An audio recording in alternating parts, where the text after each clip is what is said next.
A family jewelry and a family mystery. This guest's father brought this back when he returned from the Second World War. This my dad brought back from World War II. He was with Patton, General Patton's battalion. He acquired it somewhere there. I don't think it was purchased. This is a German silver-gilt travel cutlery set.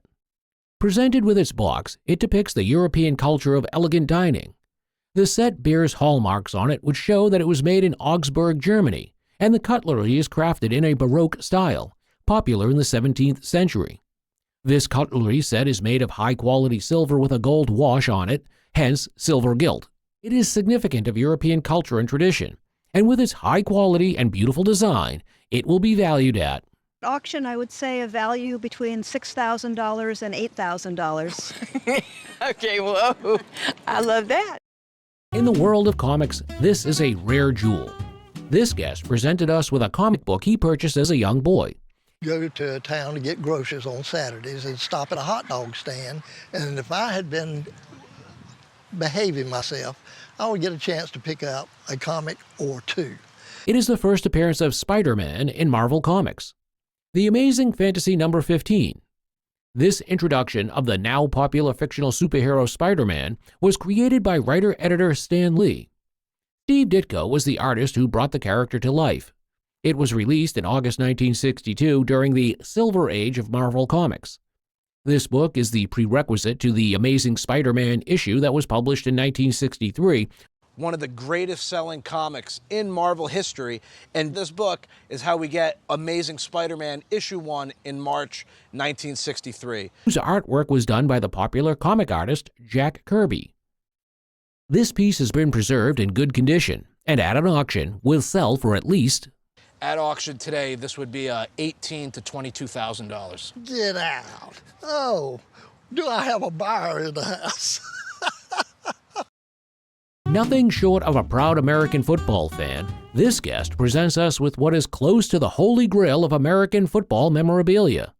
We are presented with 2 rings from the American Football League and a game-used jersey. The rings are a 1962 Houston Texans AFL Championship ring and a 1966 Kansas City Chiefs AFL Championship ring. The jersey belonged to the guest's father, American football player Stuart Lynn "Smokey" Stover. This collection is not only rare and unique, but also tells us about the history of the AFL and the NFL and their 1969 merger, which gave rise to the All-American Football Conference enjoyed by all today. A significant and invaluable collection to the guest, the insurance value on these pieces is worth. So if we total it all up, I think we're looking at $100,000 insurance. Insurance. That's what we needed to know, and I appreciate it.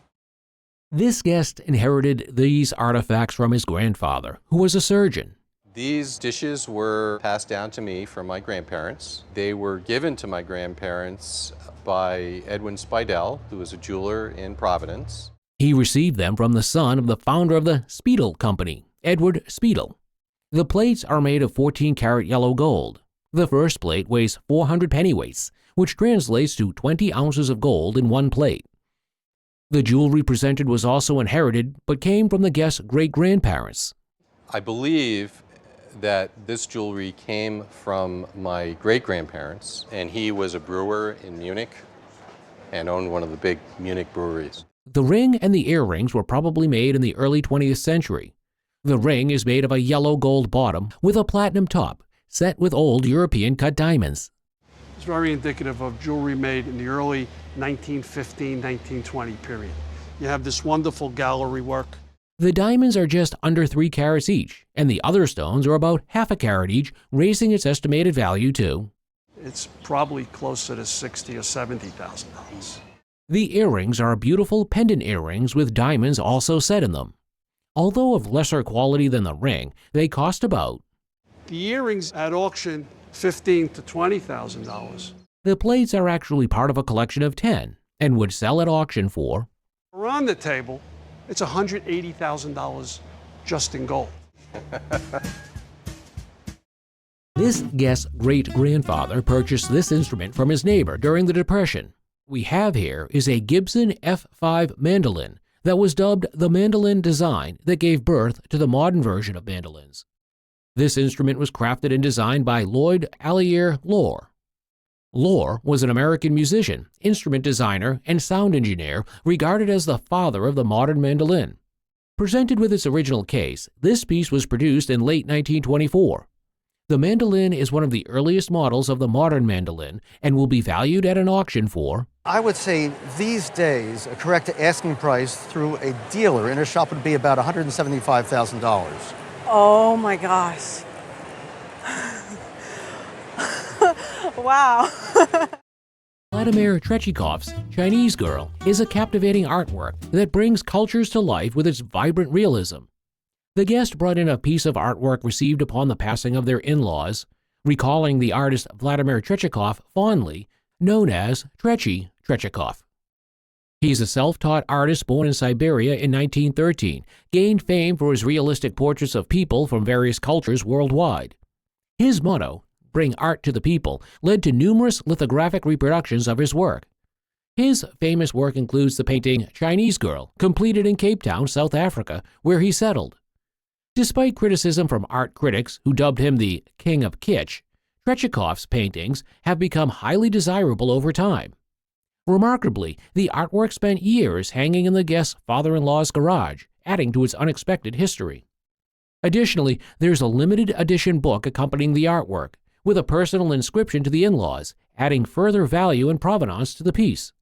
While estimating the price of the painting, the appraiser said, "If we were estimating this painting for auction, I would place an auction estimate of $50,000 to $70,000. That's amazing. The guest brought in beautiful brooches that belonged to her grandmother, who had a fondness for collecting items with animal imagery.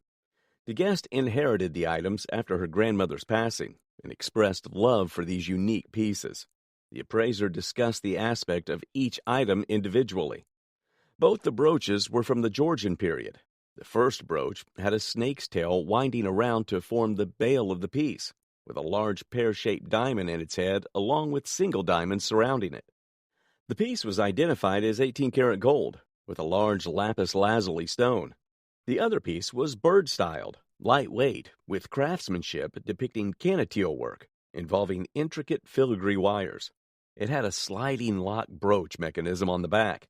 It's actually more of a contemporary sliding lock brooch. It has a trombone hinge. This was originally a pendant. Both pieces were unmarked, but maintained their historical charm. The value estimated for both pieces together ranged between $9,000 to $13,000. Wow, okay. All right. The guest brought in a Barbie doll that she hadn't played with in 50 years. It was noted that the doll was a special one. The doll was identified as the American Girl Barbie, made by Mattel in 1965. The doll was recognized by its distinctive features, including platinum blonde hair and a bob hairdo. Its design reflected the fashion of the time, including blue eyeshadow and softer eyebrows. The guest doll came with its original bathing suit, trunk, and pillbox hat. The doll's outfits were tagged with the Barbie label and included an original stand. The guest's childhood companion was deemed a rare gem, its worth estimated to be would retail between $600 and $850. Great. Created in 1950, this sign is more special than you think due to two reasons.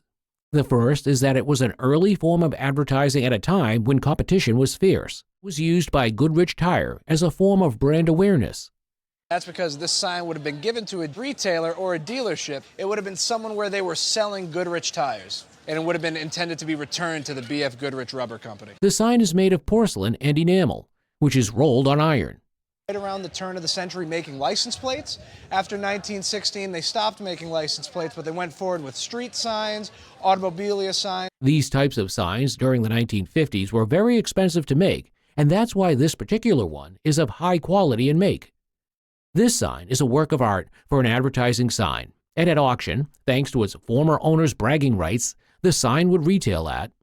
To have this today at auction conservatively, I'd see that you'd achieve between $1,500 and $2,500.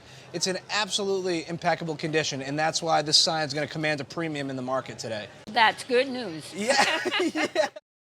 We are presented with a vintage collection of rings. This guest was gifted the rings by a family friend whose father started collecting them in the mid-20th century while in Germany. Included in the collection is a ring made from scrap gold, weighing almost an ounce. Some of these rings bear family crests, while others are blank. Most of these rings feature beautiful designs with wonderful detailing. 3 of these rings are 18 carats in quality, and the remainder are 14 carats. These all are European, and they're all basically early 20th century rings. Some of them are made around the turn of the century and right up to the war. It's not common to find a collection of rings like this, still very intact and in good condition. At auction, altogether, these wonderfully crafted gold rings would have a value of... When I add up the whole collection and even toss in your gold nugget, we're looking at $19,000 in retail value. Wow. This painting was received as a graduation gift by the guest's father-in-law from his grandmother.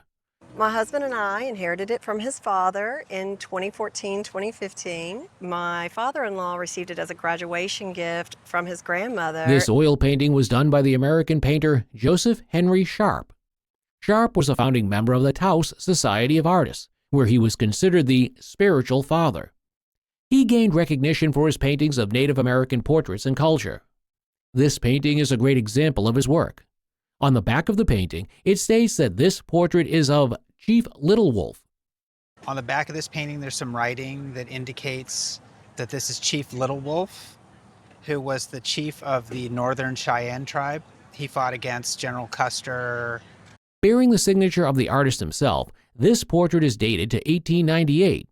Presented in wonderful condition, this portrait of a Native American leader is an auction buy at the price of...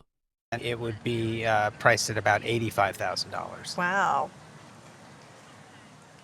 That was more than I thought. Wow.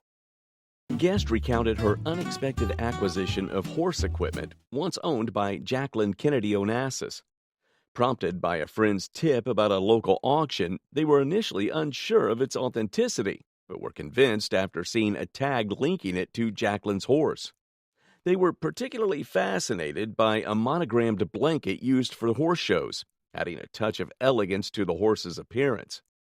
The appraiser further substantiated the provenance by discovering a photo from 1988 featuring Jacqueline and her children, John Jr. and Caroline, alongside the horse as mentioned. John Jr. may have touched this, my goodness. Probably did. He probably did. That is did. really cool. It's a great piece.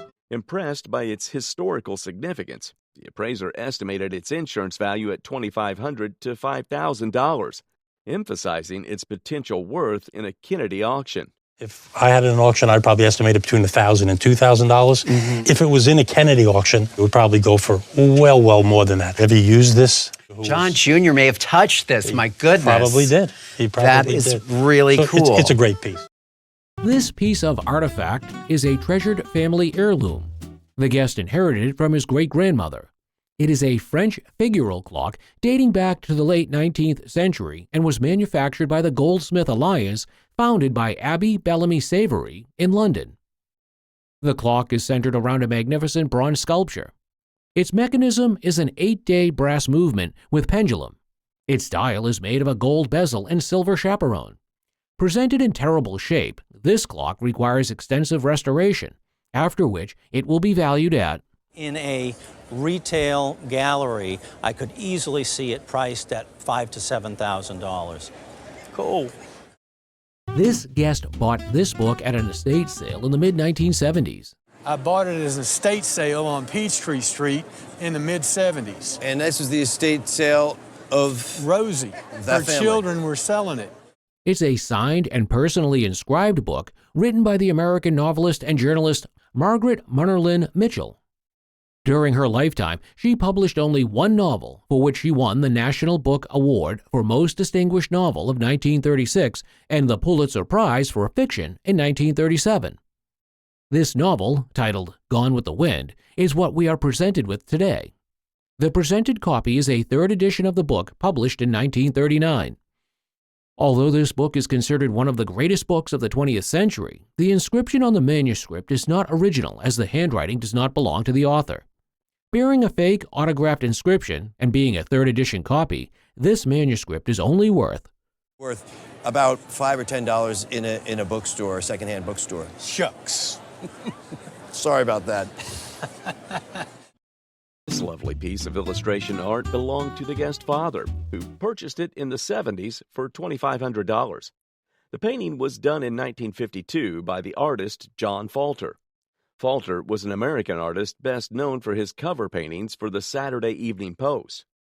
This painting was one of the 185 Falter did for them.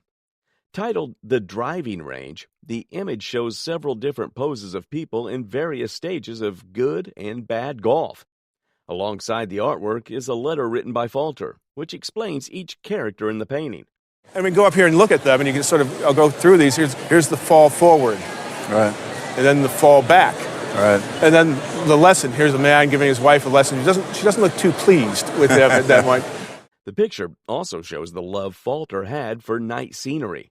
One of Falter's most famous covers is a night game at Yankee Stadium. Okay. And also in the post-war, a lot of night sports. And this is what's going on. This is all under the lights here. We have these lights at night at the driving range. This lovely painting, which is in good condition, has the appraiser value it at about... If I were to insure it today, I would probably insure it for over twice that. I would put an insurance value of about $200,000 to $250,000 on it. Really? Yeah. Wow. I need to make a phone call. This painting showcases Olin Travis's artistry, along with the love and legacy from the dying aunt to the current owner.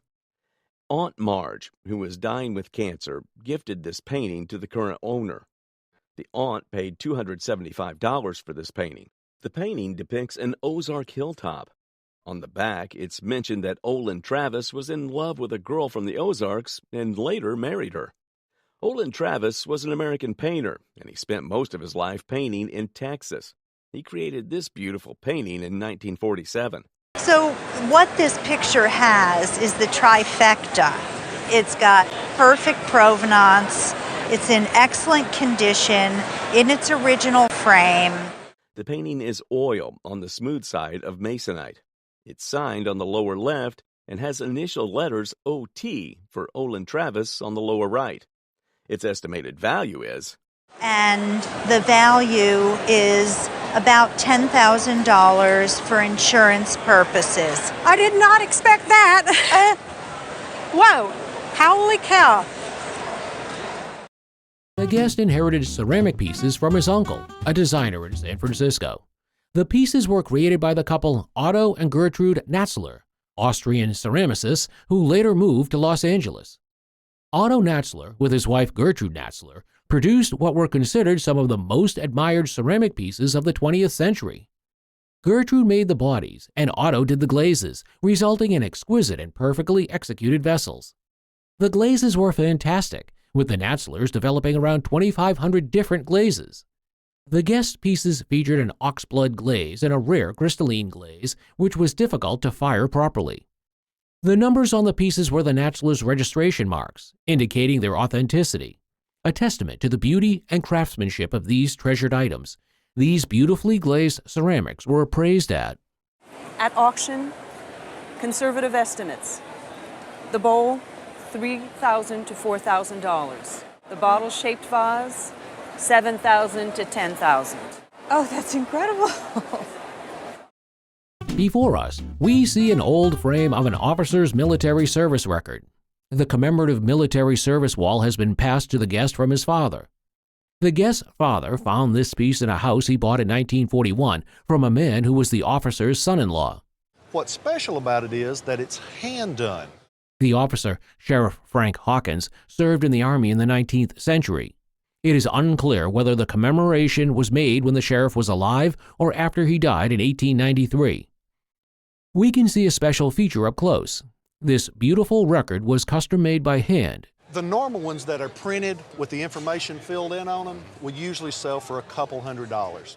Handmade frames like this became popular after the Civil War. They were often bought blank to be filled with information later.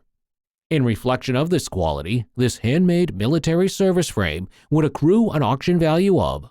It's probably more in the $800 to $1,200 range. Okay. It's a beautiful piece of history. Behold this lovely piece of furniture. With its beautiful craftsmanship and exquisite design, It is truly a sight to behold. The guest bought this storage unit at an auction for $15. The unit was made by Herman Miller in the 1950s. Herman Miller is an American company that produces home furnishings, office equipment, and furniture. This piece has been used by the guest in storing music records. My husband has over 1,000 records. Peter said that was what specifically they were made for, to keep records and record players. So that's kind of perfect. In this lovely condition, the appraiser values it at auction, I think this would sell for about $20,000. What? Really? Yes. Wow. That's very cool. The guest brought California Spurs to the show. She narrated how she inherited them from a woman who had purchased them at an estate sale in Green Valley, which is a little town south of Tucson. And the story goes that they belonged to a granddaughter of President Tyler. The Spurs were made by Abby Hunt, who worked in California for years. Spurs are an important tool for communication and control between the horse and the rider. The California Spurs were designed for both function and style. The rowel looks so horrible, but its purpose is to increase leverage and communication while riding. Machine oil is used to keep it working and prevent rusting. The appraiser valued it to range between $1,200 and $1,500. Then you more than double that price. The filing and the engraving is top-notch. Nice. They're very beautiful spurs. They are, thank you. Guest brought Elizabeth Jane Gardner Bouguereau oil painting. He inherited the painting from his mother, which she purchased at an auction for $14,500. He inherited the painting about 20 years ago. The painting was done by Elizabeth Gardner Bouguereau, who was an American painter. She was an American. She came to Paris to study art, and she was not really allowed to study at a lot of the important art schools like the École des Beaux-Arts. The painting was originally made by her husband, Williams Bouguereau, in 1861. The artist's attention to detail in the lady's clothing and the background heightens realism. The golden frame gave the painting a perfect look. I think at auction, a conservative auction estimate would be $50,000 to $70,000. Very good. That sounds very good. Thank you. Not PlayStation, not Xbox, not Game Boy, but Vectrex. This is one of the oldest video game systems ever produced. This model was purchased by the guest's mother at a department store in Long Island. Wanted there to be something in the house for the kids. Vectrex was the only vector display-based home video game console ever designed and released. The 3D Imager was purchased in 2011 when the guest renewed interest in the gaming console after boxing it away for years. Along with the console are a couple of games presented by the guest. The 3D Imager, only 3 games were ever released to be used with the 3D Imager on the Vectrex system. The Imager was released early 1984. This collection is a great travel back in time to when video games were all the rave. Gaming console collectors, this collection will sell for easily going to be $3,500 to $4,000. You're the first person to take this out of the box. I didn't even take it out of the box when I bought it. This guest brings this beautiful vase and bird bowl to the show. The vase was bought at a garage sale for $100, while the bird vase was from a dealer for $40. The vase is made by Paul Doxel, an Austrian ceramic maker.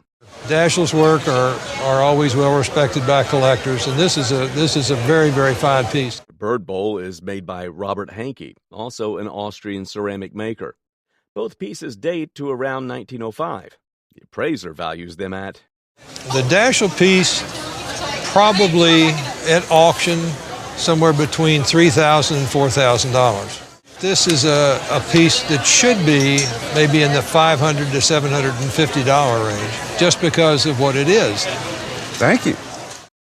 This painting was created by Donald Bush Cordray, the cousin of the guest's father, and was given to the family in the 1920s.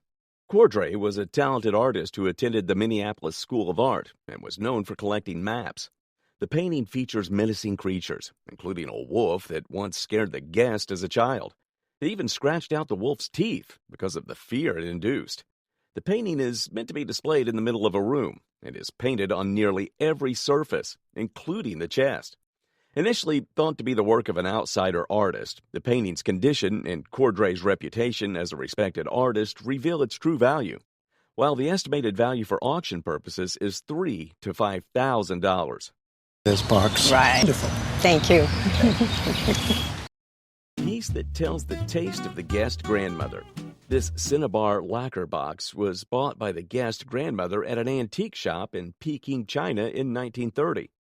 This piece is said to have been made during the Qianlong period, around 1735 to 1795.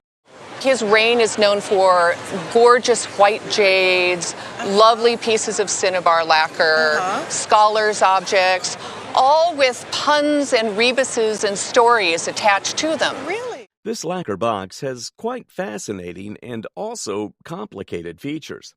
But here you have a cricket, you have prunus here, you have melons, you have wonderful leaves, all carved out of 3 layers of lacquer. There's a less conspicuous yellow first layer, which is meant to simulate gold. Oh. Above that is a green lacquer, and above this is this lovely cinnabar red color. Each layer was applied in 100 coats. The 100 coats were done by a painstaking process of letting each coat dry for 3 days before applying a new coat. And look at the quality of carving. This quality of carving could only have been done in the Qianlong period.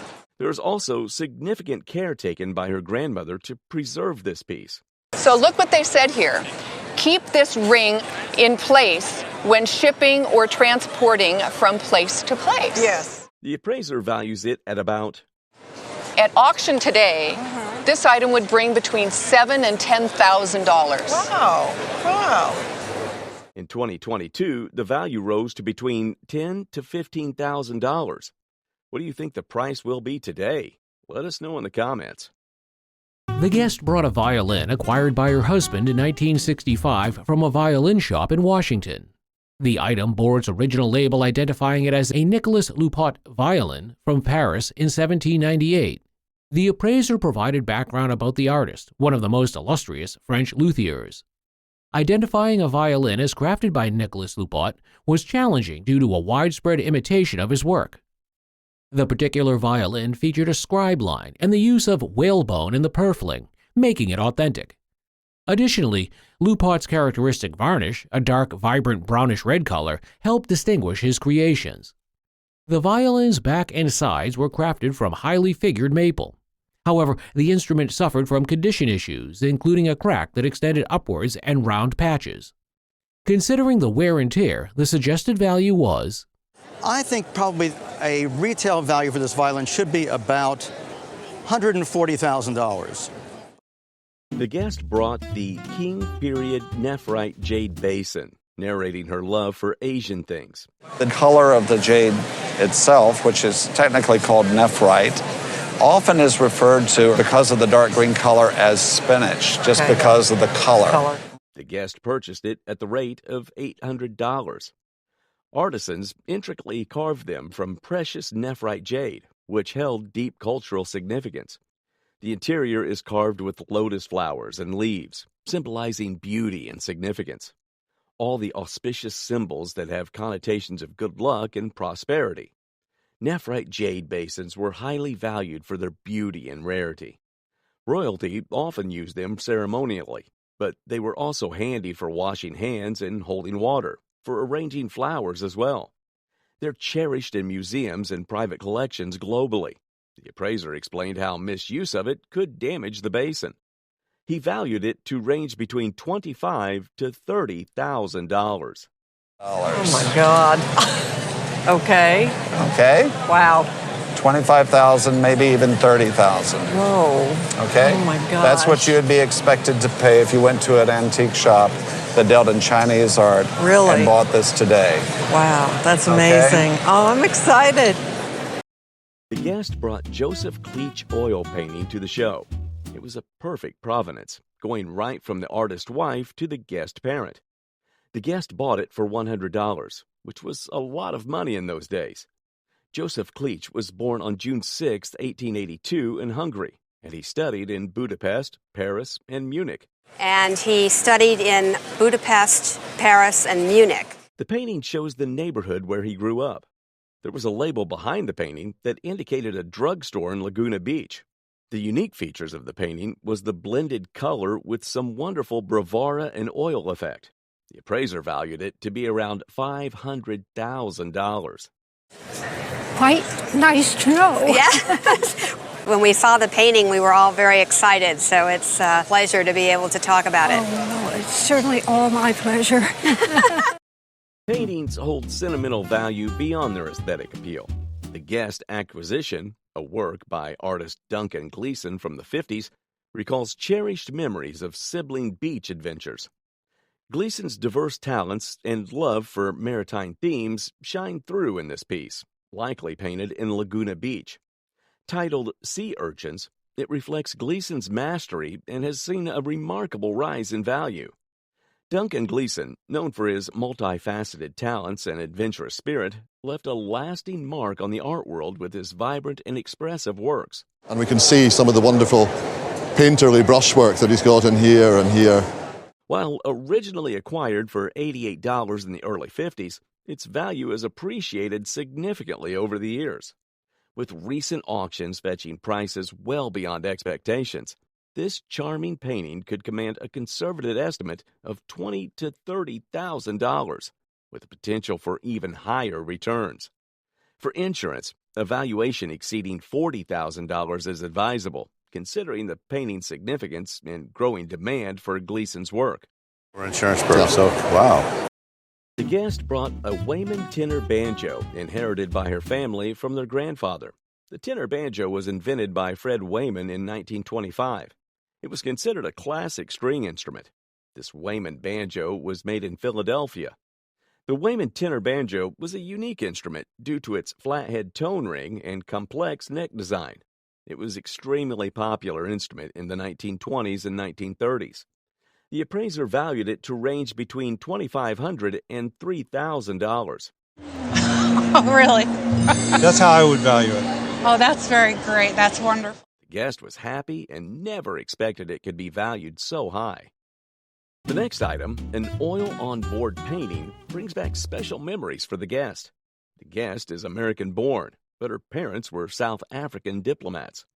The painting depicts Devil's Peak and Table Mountain in the background. I don't know. I just loved that scene. It reminded me of my dad. It shows a lovely scene of Cape Town. The painting is signed in the lower left corner and dated 1939.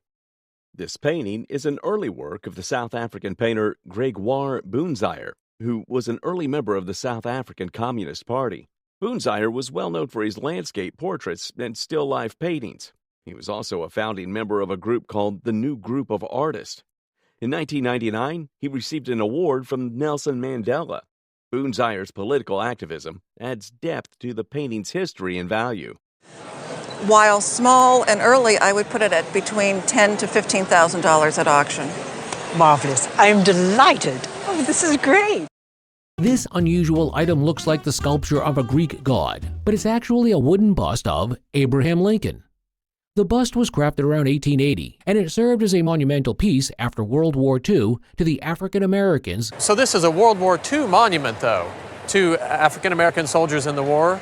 Yes, I believe so. The piece looks to me to predate that pretty significantly. Due to Lincoln's support in abolishing the slave trade. The bust is made from laminated wood to give a sculpture-like appearance. There's no question this was made for public display. This must have been a commission for a public space. My sense is that this piece is coming out of a tradition of more of a folk kind of a piece. It's also painted with different layers to increase its appeal. It looks like a bronze statue, but this is due to the layers of paint. As a monumental piece of American history, this wooden bust would auction today at auction, maybe $5,000 to $7,000. Okay. Showcased is a vintage painting that exudes a nostalgic feeling and wonder. Our guest today inherited the piece from her late uncle, who used to own a pawn shop, and this item used to be in his shop. The dramatic painting was done by John James Audubon, a French-American self-trained artist, naturalist, and ornithologist. It really represents what makes John James Audubon famous and one of the best American natural history artists. This painting features life-size birds amidst greenery and was completed circa 1826 to 1838 in London. Interestingly, the chromolithograph was produced in 1860 by Julius Bien, an American lithographer originally from Germany. We can discern that this piece is rare because only 104 of them were ever made. Due to its rarity and beautiful detailing, it would accrue an auction value of For probably about $3,000 to $4,000. Wow. A lady brought in a bird cage that had been given to her husband's mother as a gift. The appraiser confirmed that the item was handcrafted and dated back to the 19th century. The beautiful piece exhibited high Victorian style, featuring a mix of architectural elements like Greek classical details. Additionally, it depicted a mansard roof, a widow's walk, and a penthouse, all highlighting its exceptional craftsmanship. They also noted that the piece originally had more paint, as seen in the remnants on the grating. Although the maker was unknown, its age and materials made it highly desirable. Given its demand, the suggested value was I think we'd be looking at about a $5,000 value retail. Really? The guest brought a handbag given to her by a friend from her church choir. The appraiser identified the bag as a lucite handbag from the late 1950s or early 1960s. The bag exhibited a pearlescent pattern and had a signature from the manufacturer, Willardi. The appraiser explained that Willardi was a prominent brand known for its distinctive lucite handbags. The brand made bags from an acrylic resin that allowed for various colors and patterns. This piece featured brass hardware and a handle that joins at the center for comfortable carrying. Additionally, the bag had an unusual domed top, providing more storage compared to earlier flat-top designs.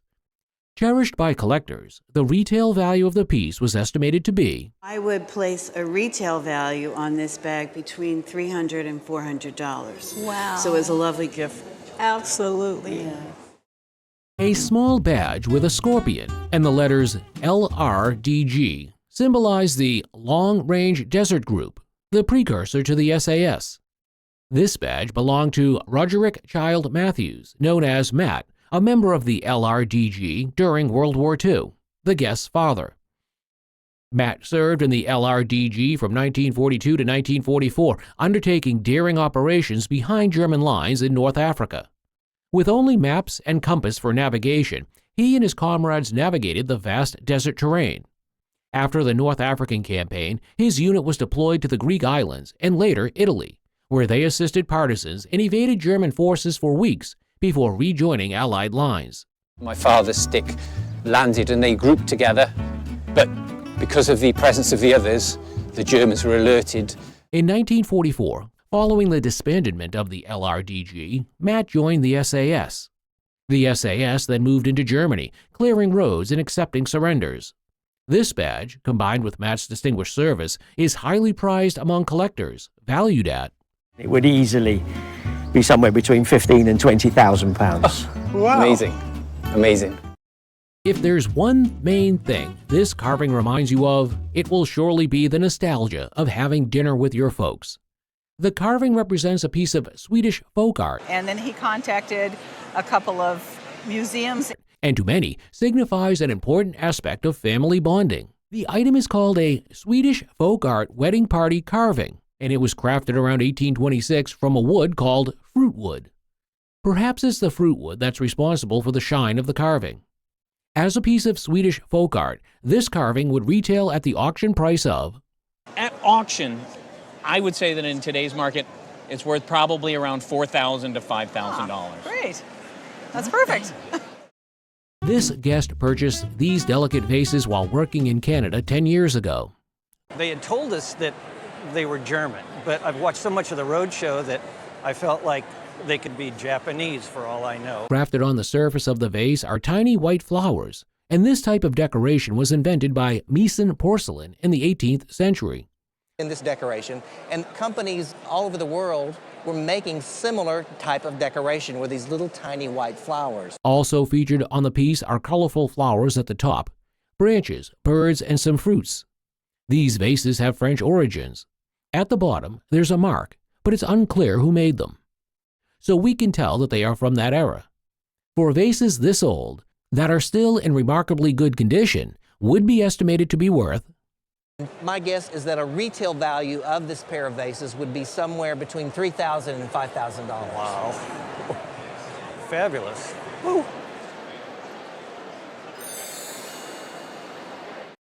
After moving to their new home in Los Angeles, this guest's mother wanted to beautify the house and bought these antique chairs. These chairs are what's known as Windsor chairs.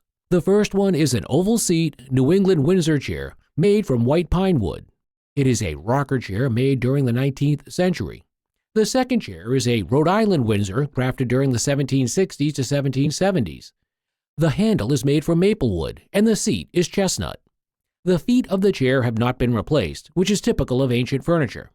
One of the really nice things about the chair is that the feet are original. These feet usually get cut off. They turn them into rocker chairs like the other chair was turned into a rocker. Although the paint on the chair seems to be the only thing missing from over 2 centuries ago, this leaves its estimated value at... You could easily put this chair for about $16,000. $16,000? $16,000, yeah. Wow. The guest inherited this artifact from her mother. This was a scarf worn at George Washington's inauguration. He did not wear it. The men got these and the women got the earrings. This is a sash worn during the inaugural ball with the great American leader, George Washington. Washington was the first president of the United States and was inaugurated on Thursday, April 30th, 1789. A week later, a ball was held in honor of his inauguration, and this sash was worn during the occasion. The sash is made of fine silk and bears many distinct features. It includes a painted eagle in the classic stance with a laurel branch in one claw, symbolizing peace, and arrows in the other claw, symbolizing strength. An abstract design made of silver bangles with glass beads is carefully sewn over the stars, which, when inspected closely, bears the president's initials. Isn't that great? No, it is better than fabulous. It's better than fabulous because the G, if you look sideways... I see the G. And then the W for George Washington. This sash is a unique and extremely rare artifact holding great significance to the founding years of the United States. Invaluable as it may seem, if put up for auction, it would sell for about... The value on a bad day would be $3,000 to $6,000. The set of chairs and the coffee table were acquired by the guest from their employer during a remodeling project approximately 10 to 12 years ago through a silent auction for a mere $80. Designed by Warren Plattner and distributed by Knoll Furniture, Warren Plattner was a very famous modern furniture designer. He worked with Eero Saarinen. He worked on great famous buildings. These chairs are emblematic of modernistic mid-century furniture, with a design that dates back to 1966. Crafted from steel and plated with nickel, they bear the original fabric and are marked with the Knoll International label. In today's market, their enduring popularity is remarkably amazing. Particularly among young homeowners, they are highly sought after, making them covetable pieces. Highlighting mid-century modern furniture's enduring value, each chair is valued at... This one chair is $800 to $1,200. So multiply that times 4. Yeah. And you have what? That's not bad. Not bad. Yeah. Here we have 2 basketballs with neatly signed signatures. The guests are a couple. One of the basketballs were gotten from friends for the first guest. The other was an heirloom passed down to our second guest from father to daughter. The first basketball has signatures from 2 of the greatest NBA players of all time, Karl Malone and John Stockton, the popular duo who played for the NBA team Utah Jazz and led them to their only 2 NBA final appearances. Stockton hit a three-pointer with 40 seconds left. The other basketball has a signature from an NCAA and NBA legend, Pete Maravich, the all-time highest point scorer even before the adoption of the three-point line. These items are of great quality. However, the Pete Maravich signed basketball stands out because of its rarity, and so at auction, these signed basketballs with great NBA history would retail at... If I were insuring the Maravich ball, I would probably put a value of about $7,000. Holy The guest's grandfather owned a car dealership in Idaho and received this artifact as part of a promotional item. Car dealership up in New Meadows, Idaho, and as part of a promotional item, somebody gave him the truck. I guess it was International Harvester, and then he gave it to my dad. This is an International Harvester truck produced by the American toy brand and company Buddy L, founded in 1920 in East Moline, Illinois, by Fred Lundell. Buddy L made such products as toy cars, dump trucks, delivery vans, fire engines, construction equipment, and trains. This piece is unique because it is painted red. It's painted red because it was a copy of an International Harvester truck. And we can see these decals, International Harvester here. Unlike most Buddy L toys, which are typically painted black. Although this toy is in rough condition with some worn paint down, it is still a rare item and would sell at an auction for. In today's market, at auction, I would say would bring $3,000 to $4,000. Wow. Marvel at this colorful antique painting. This guest acquired it from her uncle, who was a fireman, and he received the painting as a form of gratitude from a woman that he saved. The painting was done by Anger Irving Kaus. Kaus was an American artist and the first president of the Tau Society of Artists. He is most famous for the paintings he did that were reproduced on the calendars that were published by the Atchison, Topeka, and Santa Fe Railroad Company. At the bottom left of the painting, we can see the maker's signature. Depicted in the painting is a Native American woman in a crouching position. A notable feature of the painting is its original frame, painted in a cold hue. This painting symbolizes Native American culture, and at auction, it is estimated to be worth. At auction, this might bring between $40,000 and $60,000. I knew that it was a fabulous painting. I did not know the value, but the artwork itself is stunning. This guest has a keen eye for valuable antiques. She purchased this piece at an estate sale for $900. And we came across an estate auction in Saline, Michigan. We stopped, we saw this weather vane. I fell in love with it. And It is a gilded iron weather vane, an original in a market flooded with fakes and duplicates. This piece bears distinct features, such as the angel blowing the trumpet in a lifting position. Its edges are beautifully weathered, creating a perfect silhouette. So we step back and look at this, and it's a silhouette that I think is entirely successful. It qualifies, to me, as really one of the really terrific Gabriel folk art weather vanes. Though it bears no signature or hallmarks, this piece of folk art is nonetheless estimated to fetch a significant price at auction. In an auction situation, we would estimate this at $15,000 to $25,000. oh, wow. So it's terrific. Thank you. Our guest recounts finding the items in their parents' attic at age 12, recognizing its value and keeping it in good condition, much to their father's surprise and eventual approval.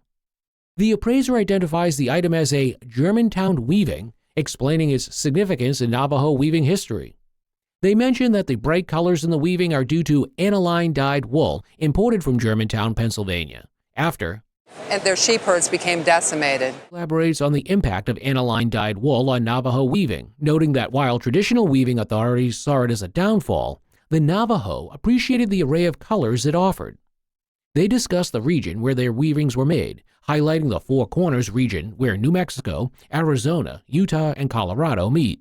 Fraser mentions the fate of many such weavings, often not surviving or being used in unconventional ways, such as beach blankets. They estimate that a rug like this, if auctioned today, would sell for. A rug like this, if it was to come to auction today, would probably sell in the $15,000 to $17,000 range. So, you think your dad's still going to be okay? Yeah.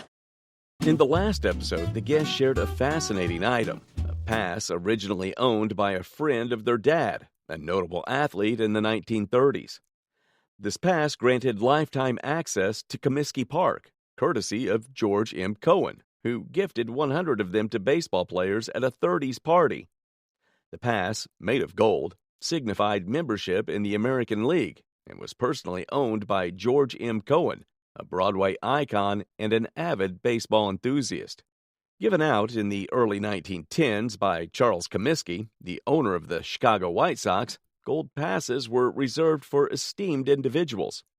Accompanied by its original pouch adorned with intricate gold decorations, the pass was deemed highly valuable. Its estimated worth ranged from $10,000 to $15,000, but potentially fetching more at auction due to its rarity. Another similar pass belonging to John L. Sullivan sold for over $20,000, highlighting its significance in sports history. Without question, perhaps more at auction. Oh, man. And it is just so interesting. A similar pass, a little bit earlier, issued to John L. Sullivan, went for upwards of $20,000. Wow. So, I mean, it is a wonderful item. Congratulations, Gil. Oh, that's great news. Thanks. Thank you. The appraiser is in the home of the guest, who had brought an outfit that belonged to Elvis Presley. The guest's husband purchased it at auction in 1975 in Germantown, Tennessee, where the JCs acquired it from Graceland, with Vernon Presley providing a letter of authenticity. This outfit is described as one of a kind, made entirely by hand and well done. They discuss the challenges of valuing such items without photographs to confirm. Several different values depending on if it was worn and when it was worn. The value would significantly vary based on the outfit's history of use. The appraiser explains that if the outfit was worn during Elvis's '68 comeback tour, it could be worth around $100,000. However, if it was worn later, possibly in the 1960s or early 1970s in Vegas, it might be worth. If he wore it at that time, it would probably be worth about $30,000. And if, on the other hand, he just owned it but never wore it, it would drop down to around $15,000. Inherited from her great-great-aunt Sue, Lady Susanna Tweed, wife of Carlton Tweed, inventor of the car tire valve, the guest a stunning diamond pendant. It's all beautifully executed, nice mill graining along the edge of the diamonds. Upon closer inspection, it reveals itself to be more than just jewelry. It's also a watch. This movement was crafted by C.H. Malin and retailed by Tiffany & Company. Adorned with single-cut diamonds along its border, the pendant boasts marquee-cut diamonds at its centerpiece and bail. In total, it features around 2 carats of diamonds, with additional rose-cut diamonds in the crown. The meticulous craftsmanship is evident in the delicate mill graining along the edges of the diamonds. Its true worth lies beyond its beauty, encompassing a rich history, with an estimated auction value of. In the current auction market, I would say this may fetch $3,000 to $4,000. Wow, great. Fantastic. Fantastic. The guest brought a vase bought for $20 at a local auction in Pittsburgh, believed to be a Lalique piece. The appraiser examined the piece to determine its authenticity. The item featured clear and frosted glass with detailed modeling of female figures and grape motifs, typical of Lalique. However, the vase in question had atypical faceted cutting on the base and poor molding detail. The appraiser explained that authentic Lalique glass was usually signed. The item had a Lalique France engraving in script, but was considered fake. Unfortunately, the vase was a reproduction made in Czechoslovakia and had no real value. The appraiser advised examining quality and design rather than relying solely on signatures. Oh, well, thank you. Thank you very much. You're welcome. Before we had annoying pop-up ads, there used to be roadside signs to raise awareness for a business. These signs were used by American shaving company Burma Shave. We can see here a roadside sign example used. This particular sign was used around the 1950s, and it had a specific slogan attached to it. His style was smooth, his chin was not. Signs like this one are hard to come by, and so this sign would retail at a price of. We place a value of $1,000 to $1,500 at auction. Wow. The guest showcased an interesting chest that was brought over from Switzerland in 1742. Upon examination, they discovered fractures inside, depicting Johannes Yoder and his wife Anna Zug. The appraiser talked about the history of Johannes Yoder and his wife Anna Zug. North central part of the state, both of them born, he in 1815, she in 1816. They were baptized in August of 1834 and married shortly thereafter in 1835. Indicating the chest was a dower chest. It was suggested that the chest was made in American white pine, based on its style and decoration. The piece had sponge decoration and original hardware, particularly the clear pressed glass pulls on the drawers. Considering its fractures, family ownership, and history, the value decided was. I would think on the market today, this piece could bring between $10,000 and $12,000. The document he brought details the acquisition of land that joined their farm centuries ago, following the Revolutionary War. In 1787, Franklin, the president of Pennsylvania's Supreme Executive Council, lent significant historical value to any document bearing his signature. Any document with his signature reflects both his authority and the historical context. In 1787, the U.S. was young, using land grants to expand westward and establish new settlements. Land deeds vary in form from vellum on parchment to plain paper. To legalize the document, James Trimble countersigned it for John Armstrong. These grants symbolize frontier opportunities and prosperity for pioneers. Unveiling layers of history and heritage, the appraiser valued the item. An estimate would probably be at about $10,000 to $15,000 at auction for the document with the signature. Wow, well that's an impressive amount of money, yeah. The guest's father acquired this item during the Second World War at a German prisoner of war camp in Ontario, Canada. The German POW at the camp made these items to earn money. It's a model of a house with pillars on the front. The model features a train going across an entrance bridge, with the train carrying the POWs. There's also a village scene with a church, a street, small buildings, and a river. The guest hasn't been able to find much information about the model, particularly the Varga ship depicted, which they believe could be rare. The appraiser values the model between $300 and $500 and is very pleased with it. Excellent. I'm quite happy with that. This vintage toy set was given to the guest by a good friend. The toys, which are a tally-ho coach and a 3-seat brake, are made of cast iron and also horse-drawn. The 3-seat brake was made by Hubley in Lancaster, Pennsylvania, while the tally-ho was made by Carpenter. There are some changes and defects to the 3-seat brake. Both side lamps are replaced. Some of the figures might be recast. But other than that, it's in pretty decent shape. One unique feature of these toys was the great galloping action they had. This is the way Hubley had these horses gallop, so it really gave nice, realistic motion. Carpenter also had a similar galloping action. Theirs was a totally different mechanism with these revolving wheels that would lend a realistic look to the horses. They are also one of the most complex and desirable sets of cast iron carriage toys that Tally-Ho made. Very complicated with the double horse hitch, and not a lot of them have survived. The appraiser values them at... This Hubley 3-seat brake, because it has a couple of problems, which I'll tell you about, is worth about $5,000 to $7,000. This toy, I would say, in this condition, would be worth in the $8,000 to $10,000 range. Oh. In 2004, the value fell between $10,000 to $12,000. What do you think the value will be today? Let us know in the comments. If longevity could be represented in an item, it would be this alluring cradle. Created in the 18th century and still existing in fine form to this day, I think it's dated back to the Revolutionary War in 1776. 1776? And there's also a story about it. This cradle was crafted from the super strong walnut wood. It's specifically a great work of the Pennsylvania people. It's made in America, probably made in Pennsylvania because it has poplar bottoms. And the attention to detail put into crafting it was top-notch. Cradles at the time of its making were very important for rocking babies. Nowadays, cradles aren't made as often, and even the ones made aren't as strong as this. For this reason, and due to its superior make, this cradle would auction today at... I would put an auction estimate on this piece of $800 to $1,200. Okay. The guest inherited the sterling silver standing knight from her aunt, who left it to her in her will. The aunt likely chose the guest to receive the knight to avoid infighting over it between her brothers. The piece was identified as a German sterling silver standing knight. It was unusually large, standing at almost 18 inches tall, making it phenomenal. The piece featured a beautifully carved ivory face with a handlebar mustache. The work, detail, and silverwork were all of very fine quality. The knight was a unique and valuable family heirloom. The knight's enduring allure and historical significance placed its value at...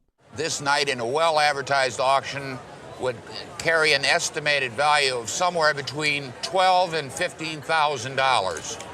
I had no idea it'd be that much. Yes, without hesitation. Oh, wonderful. No, it's not a round table for kings to devise their empires around. It's an English marquetry table created in 1880.